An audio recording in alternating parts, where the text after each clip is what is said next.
उन्नाव के रामलीला मैदान से आज एकता की एक ऐसी गूंज उठी है जिसने पूरे देश को आपसी सौहार्द का आईना दिखाया है।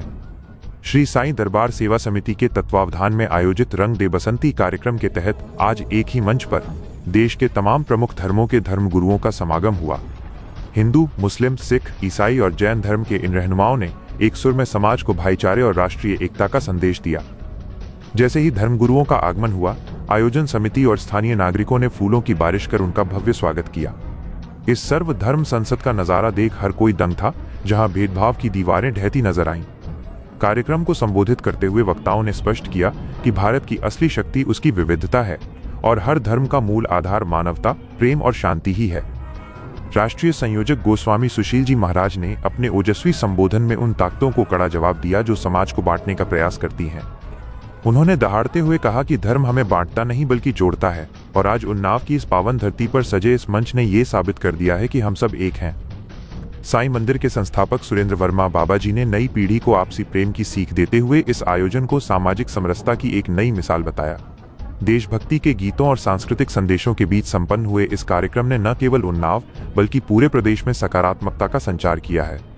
सचमुच आज उन्नाव ने दुनिया को दिखा दिया कि जब नियत नेक हो और दिल में देश हो तो हर रंग बसंती हो जाता है। इस सर्वधर्म महोत्सव का आयोजन किया गया है उन्नाव में। किस तरह की परिकल्पना है? एक संत कहे जाते हैं।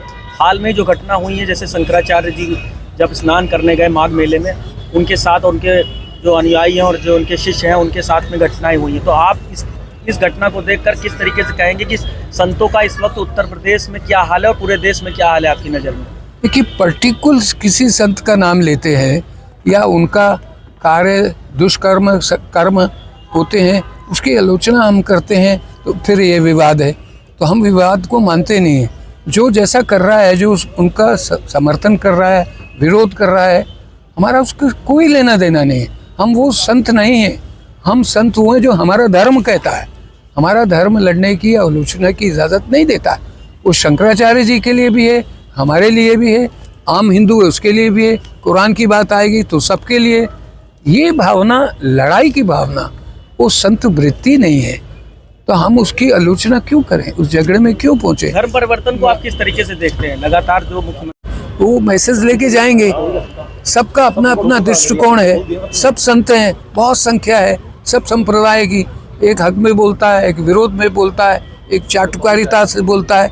सब जगह बटे हुए हैं। किसी एक को बटे हुए नहीं मानना चाहिए। अगर इस पंक्ति में युवाओं को संदेश देना चाहेंगे शांति के लिए, तो क्या संदेश? वो ये है कि आंख बंद करके हर चीज को मानना पाप है। हर धर्म में पाप है। अपनी बुद्धि और विवेक से अपना रास्ता खुद युवक को चुनना है। ये हमारा संदेश है। सभी धर्म के लोग आपके पास हैं, क्या कहेंगे इस पर? 2 लाइन में बताइए। बेटा जी, राजनीतिक प्रश्न है। बहुत सारी मुझे चीजें अच्छी लगती हैं, बहुत सारी नहीं। तो मैं किसी का नाम नहीं ले सकता। सब मेरे सम्मानीय हैं। लखनऊ की हर बड़ी हलचल, अपराध की सच्ची खबरें, द लखनऊ टाइम्स, सबसे तेज, सबसे सही।